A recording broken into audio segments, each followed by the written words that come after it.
In this video, I'll show you how to create an issue on GitHub. First, sign into your GitHub account and open the repository where you want to create an issue. Next, click the Issues tab near the top of the repository page. Then click the New Issue button to start creating a new issue. Now, enter a clear and descriptive title that summarizes the problem or feature request. In the description box, provide more details about the issue. You can explain what happened, describe the expected behavior, include steps to reproduce the problem, or suggest an improvement.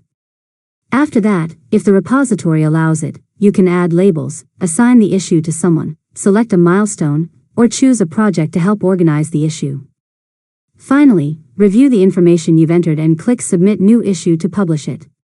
Your issue will now be visible to the repository maintainers and other contributors, who can comment on it, ask questions, and work toward a solution. And that's it. You've successfully learned how to create an issue on GitHub. If you found this tutorial helpful, make sure to subscribe to Learn Mode Lab for more tutorials.